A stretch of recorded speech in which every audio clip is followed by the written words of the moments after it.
Edu-Consult. My name is Olubumi Odiaka. Yes, this is the place where we talk holistic education. This is the place where we bring to you the cognitive domain of education, the affective, and the psychomotor. Our focus is not just on one aspect of education, but on the three domains of education. And I'm sure you've been able to learn one or two things from every of our session. Okay, the last time we had this session on Math Clinic, we talked about the effective ways to teach math to children. And then we had Miss Grace, who talked to us about the effective ways to teach math to children. She told us about how to be friends with them, how to make sure the environment is conducive enough for learning. She told us about how to use several instructional materials. She told us how to make children see the possibilities of being so attracted to mathematics, seeing math as fun and not as being too difficult or difficult at all. Okay, I promised you then that we're going to come back again with one of the best in town to talk to us about about teaching math with fun in preschool. This person I'm talking about is my boss. Yes, she's my boss. It's a she. It's a she. She's my boss. I trained with her about 12 years ago, and that was on phonetics diction prowess. And I can tell you that she's loaded. She's the CEO of Right Sounds Expert. She's the managing director of Educational Consult, and she's also an executive director at a math clinic. Can you remember that? Octason Math Clinic. Okay, Octason Math Clinic. Octason. All right, that's the right from Octagon. Yes. Octason Math Clinic. Okay, please welcome with me our guest for today. If you can clap or give me the virtual clap or give me a standing ovation, whichever one you can do, or with a smile, or make sure you have your pen and your notepad to jot down everything she's going to say. Please welcome with me, Teacher Comfort Oladipupo. You're welcome, ma'am. Thank you very much, Bumi. Yes, today we're going to be talking about teaching maths with fun in preschool. I've been teaching for some time, and maths has always been a problem for children. I also had problems with maths when I was in school. I wasn't a good student. I didn't even know I passed my WAEC. But being a teacher, especially when you're teaching in the nursery and the primary, you can't run away from it. You must teach it. And then in my teaching process, I come across children who were like me, who were shy and scared of mathematics. When it is time for maths, they start getting all sweaty and all the rest. And so we had to do some research. How can we help the children enjoy maths? School should be fun. Every subject should be fun. More so in the preschool. So there are some things I've gotten along the line over the years in teaching maths. I'm going to share it with us today. So in today's session, we're going to be looking at teaching maths with fun in preschool. Do we know what preschool is? I'll explain now. Preschool is what we call our nursery school. A place where children first go to before they start formal education. Formal education, we all know, starts at age 6 or 7 when the child starts primary 1. Before then, the child is in preschool. Preschool is becoming a very serious formal education these days, but it shouldn't be so. So we're going to look at what is proper. What should we do in preschool? Everything about children should be play. Whatever we are teaching children in the preschool should make them happy.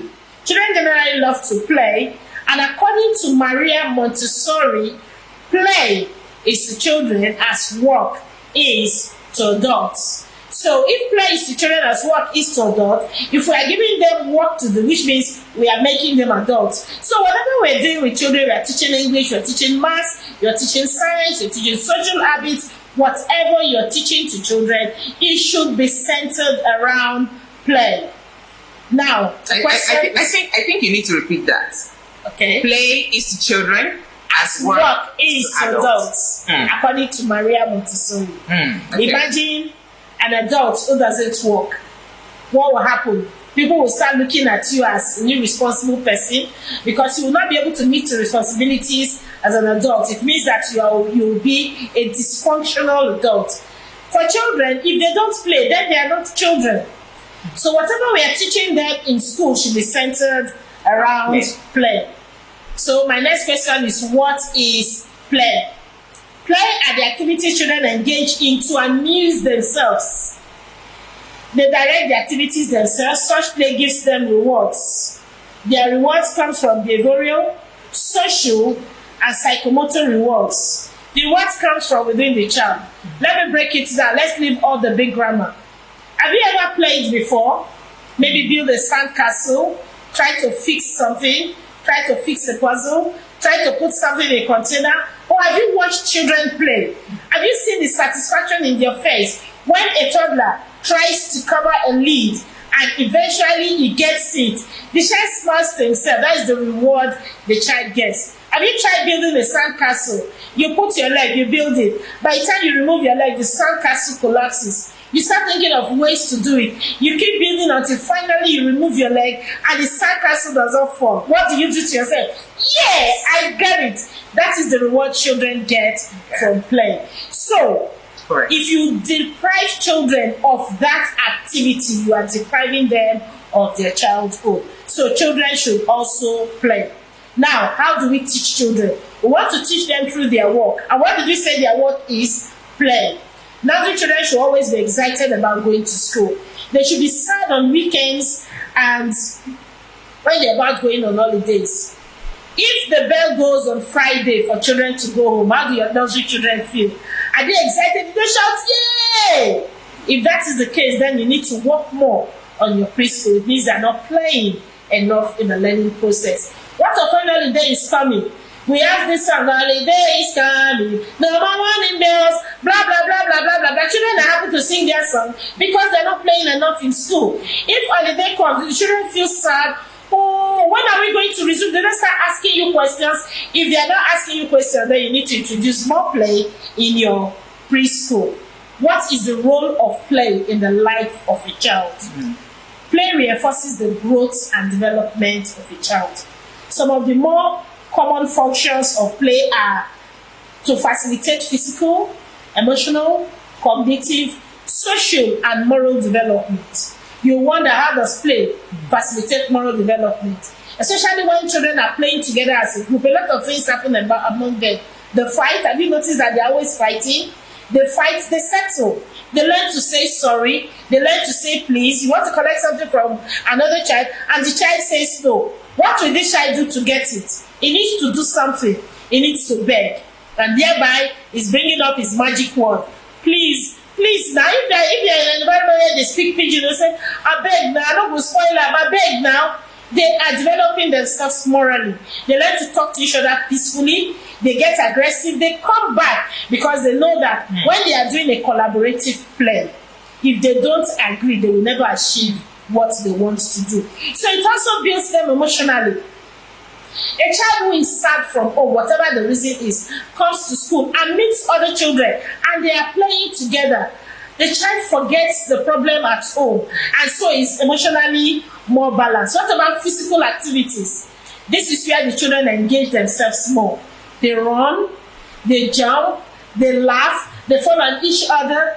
Have you seen children playing and all of them will sit in one place? No. It's not possible. No. They will always engage in physical activities. These activities are part of their development as children. What are the things we engaged in when we were small? We had so many games we were playing.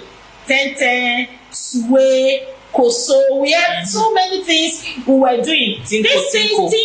These things were facilitating learning. Do you know that it was teachers that came up with these games? Look at 10, we are counting in 10, 10, 20, 30. Then we have games we do, name of boys that you know. These are academic activities. You need to think. We are talking about food. You need to think. These activities engage both the cognitive and the physical. And when children are playing today, still watch them. Forget about the TV. When they are in school, there is no TV for them to watch. They still engage in physical play. So play is very important in the life of children. I want to elaborate a little about physical play. It aids the development of fine and gross motor skills. Let me talk about fine motor skills. Fine motor skills are the skills that involve the hands, the fingers. Children must engage in things that they do with their hands. Closing and opening of bottle tops. Nursery teachers, if you are watching us, you agree with me that most of the times when they want to open their water bottles, they come to you to open it for them. They want to open their food flasks, their lunch packs, they come to you. Why are they doing that? Their hands are not strong enough to do this activity. But if they are allowed to engage in a lot of fine motor skill activities, it becomes easier for them to do it. Let me use something unconventional. Have you taught in Ajepako school, where the children are coming from face me, I face you house, where they play outdoors a lot? They don't bring their bottles to you. If they bring it to you, it's because they are seeing other children bringing their bottles to you. This is because they have engaged in a lot of play that exercises their fingers. Teaching the Ajabo school, they ask you to do everything for them. Reason is their play is watching TV. And so they don't exercise themselves enough. So in the school, we want to bring a balance. Like Bumi said, holistic education has to do with the total development of the child. So when teaching, we want to engage children in fine motor skills. It shouldn't always be board, chalk, pencil, marker. No, there should be a lot of activities around it. I'm sure in the next session we are going to do practical activities that we can use to teach fine motor skills. Now let's talk about gross motor skills. Gross motor skills has to do with the whole body, moving the whole body, jumping, clapping, dancing, running, skipping, and all the rest. We also see how we bring gross motor skills into the teaching of mathematics in preschool. Repeating some activities just excites children. At times it's just talking. They are singing. Have you noticed that they like rhymes where they have to shout like row, row, row your boat? When it gets to, if you see a crocodile, what one of them, you know, shout, yeah! They like activities that make them move. They are learning something. That when they see something dangerous, they should run for help. Yes, so infants start that way. They start by trying to reach out to something. Later they grab it. The next thing they move it to their mouth. Look at toddlers. They get a ball. They watch others do it. They will try to kick it. They will fall at first. Gradually they start kicking it. And what do? They start running after the ball. It's a gross motor activity. So gross motor activities are very important. I was assessing some children some time ago, and I found out that a 3-year-old boy could not go up 3 steps. What does that mean? No gross motor activity at all. He cannot come down, he cannot skip. There are so many things he couldn't do. We had to invite the mother, and what we found out was that the mother doesn't allow her children to come out to play with anybody. So they're always indoors, and this was affecting the physical development of the child. Now, we cannot change what goes on in their house, but we can do something to help the child to be better developed in the school. And that is where gross motor skills activity will come in. In our next session, we are going to also do activities that involve gross motor skills where the children would. Gross motor skill activities that you could involve the children in. Then, cognitive development. Children gain knowledge through play. As they are playing, they are learning a lot of things. They are learning that there is cause and effect. That there are things they do. Everything you do have what we call a repercussion. If the child is playing with a glass, material made of glass, and it falls from the hand of the child, the effect is that the glass will break. What will the child do next time? He will be more careful, because if he sees it as a toy, he doesn't want it to get destroyed. It is in the process of play they learn these things. Most of us never use glass plates, or the one we call broken plates, breakable plates to eat until maybe we had even finished secondary school. Why? Because our parents are scared that we'll break them. But the truth is, allow your child to start eating with these plates from the age of 2. If they break one, I tell you, they will not break another one, because they would have learned cause and effect. So Through play, they learn a lot of things. A lot of things we get spoiled, but they will be learning. We learn better through the mistakes we make. And so we also want to give children the allowances to make these mistakes, to spoil things, and learn that there is always an effect for the actions they take. Children like puzzles. They like sorting things. It helps them to understand the world around them. When they come to the world, they are confused. They start sorting faces. First, they sort the face of their mother. Then they sort the face of the father. People around them. Then they start sorting out reactions. For example, a baby wants something, and he notices that if he cries, you run to the child to do it. The child starts using cry to get things from you.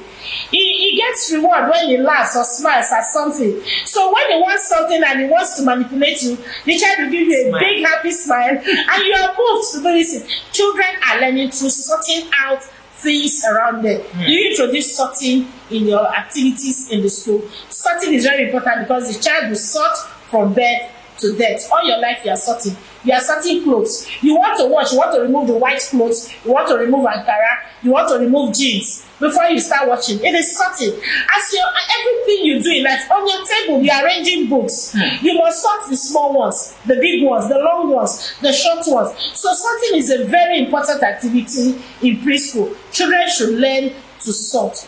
If you are using only book and pencil, most of these things will not happen. Playing house creates elaborate narratives concerning the roles and the nature of daily living. What do we mean? Children like to act what we call drama. They like acting drama. One person is daddy, another person is mommy. This one is baby. This one is auntie. Daddy is going to work. Mommy is going to market. Mommy is cooking. They learn from this play. At times, they don't want to play mommy and daddy. They want to play doctor. The child has gone to the hospital. He has seen the role the doctor plays. He wants to narrate it in his own way, what he understands. And the only way you will clear a misconception is when you watch the child play. But the children that play say, "Hey, forget that. What are you doing there? Go and sit down. Put your head on that desk. Put your head on the desk. Close your eyes and sleep." You will never be able to clear their misconceptions or misunderstanding of certain things. I remember there was a time some children were taken on excursion. They were doing community helpers, and they were taken to the police station to see the policemen and actually ask them questions about what they do. You know, there was a misconception. One child asked the DPO in that police station and said, "Why is it that they are always carrying Konko when they are going on the road and they are eating body moto?" That's the language the child understands. You people used to eat body moto. And the policeman said, "No, that is not the job of a policeman. What is happening there? There is a misconception." The only thing the child has seen with the policeman is that the encounter he has had. Thank you. The word I wanted to get is encounter. The encounter is that he has had the policeman is on the road and they are always eating vehicles. That is not the job of the policeman. The DPO had to now explain to them what the job of a policeman is. Imagine the child is playing the role of a policeman. What will he do? Is eating vehicles. Exactly. You can only correct that when you watch him play. If you don't watch him play, you will not know that there is a misconception. The children also learn relationships when they are playing. They know if something big can fit into a small hole. If something small can fit into a big hole. If something can fit into a container. It is through play they learn this relationship. So we need to allow children play. When you are teaching science, do you just draw on the board or you bring real materials? You'll be surprised that things you think a 4-year-old knows, they don't know them until they start doing it practically. So we want to engage children in a lot of play activities. Here I have some fun activities that I have prepared for us. Though we are going to be doing the practicals next week, these activities involve fun math activities. On the screen here, we are going to see some activities. We have 3 sessions here. The first one, we see the child trying to put dots on a particular number. It could be like the number of the week, maybe number 2, and he has been given a worksheet with 2s and other numbers. What the child is to do is look for all the 2s and start putting dots on them. And the other child is doing measurements. You can see the child trying to use his building blocks with a tape rule to learn measurement. Practical activity. The child is not working on paper. Then in the third picture there, we can see I have 3 bears, I have 5 bears. 2 things are being taught here: teaching color. You are engaging the fine motor skills of the child, and you're also teaching the child counting. The child picks the bears and fits on the colors of the dots and puts the right numbers on it. Then in the second row, we have an activity with modeling clay. The modeling clay, they are teaching the concept of 5 here. A tree is already on the worksheet. The child is to build with his hands. Builds the number 5 into the 5 that has been put there. He is to spell 5 and to put 5 objects in the box that has been created. In the second picture in that row, we have a plate. Hold on. Yes, Comfort, before you give out the whole information. Okay. I think we'll be back after this break.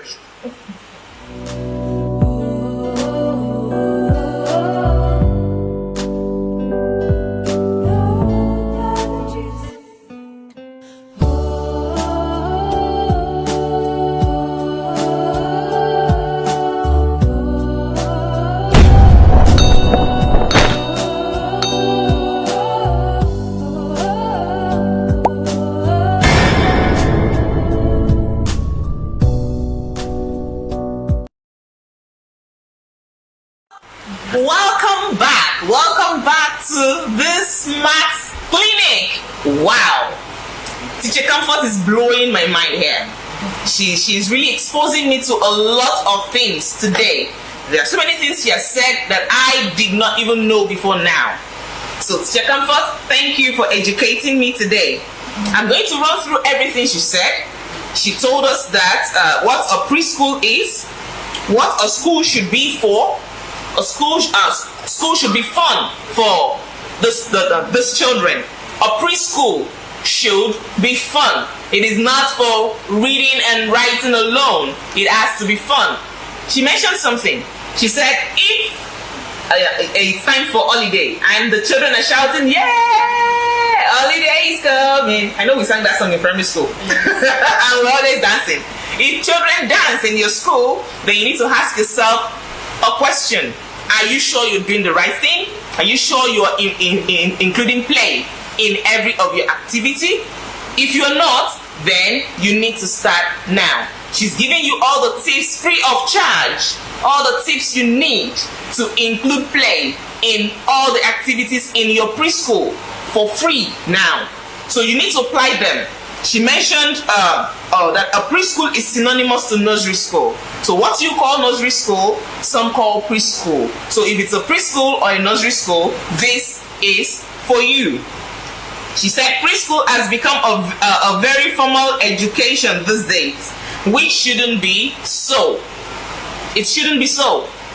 Preschool now, you see children being taught how to write 1 to 50. Hundreds of schools. Exactly. 1 to 50. I think maybe we need to bring in what a child should know in nursery school. Because from what I know, from the research I have made alongside Teacher Comfort, a child should not know beyond 1 to 20. Almost 20. 1 to 20. The child should be able to read it from 20 backwards, then from 1 to 20. And do all mathematical activities. Exactly. The child should be able to tell you what comes before 5 or what comes after 10 without saying, if you say what comes after 10, the child should not have to say 1, 2, 3, 4, 5, 6 before it gets to it's 11. No. The child should be able to tell you after 10 it's 11. That way you're sure the child actually know how to count from 1 to 20. We are not doing that today. Why am I talking about that? Okay, she said again that play is to children as work is to adults. That was said by Maria Montessori. Then she told us that play are activities children engage in to amuse themselves.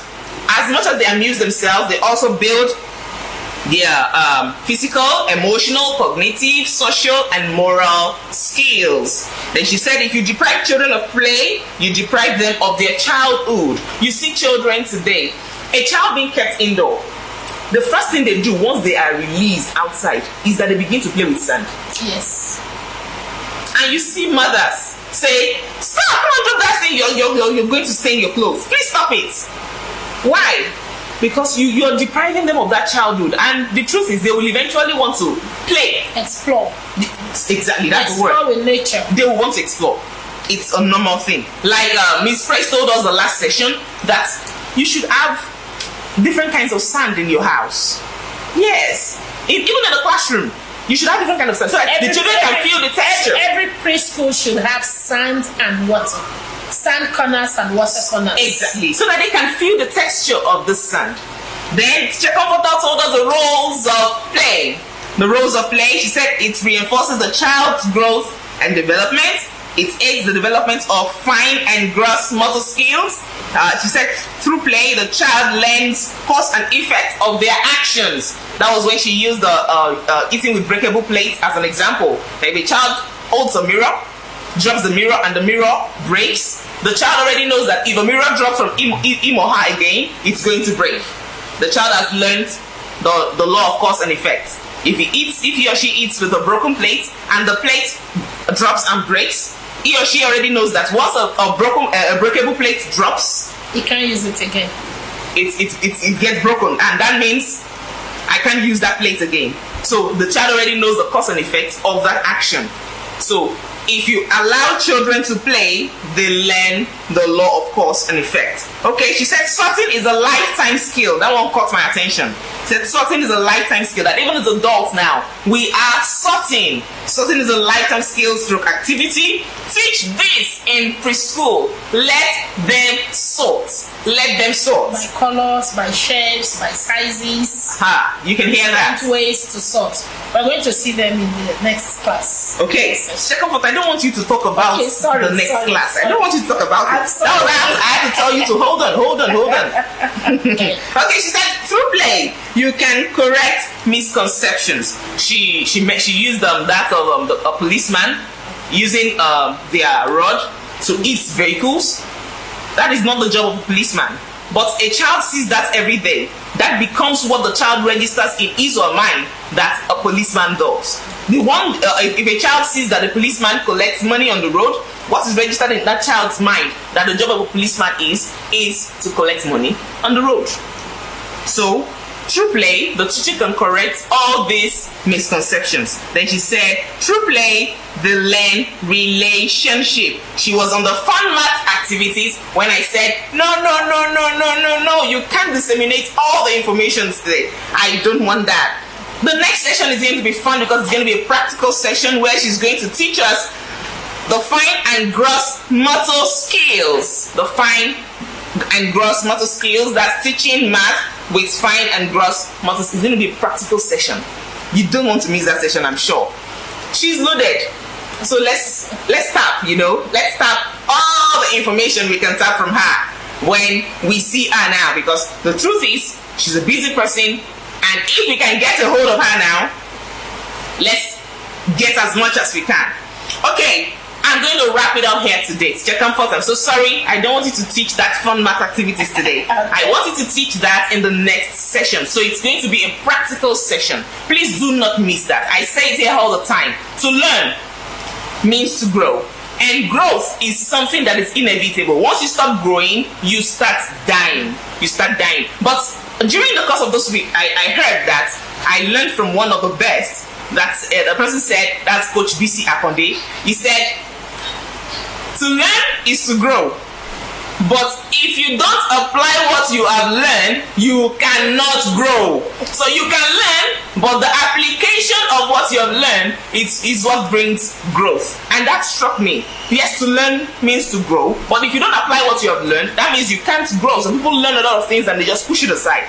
Everything you learn, make sure you put them to use. I say it here all the time. Put everything you learn here, put them to use, and you will see that you will stand out as an educator. Okay, that is all we have for you today on Math Clinic with Holistic Edu-Consult. My name is Olubunmi Mercy Odiaka. This is my guest for today, Teacher Comfort Oladipupo Tubolaifa.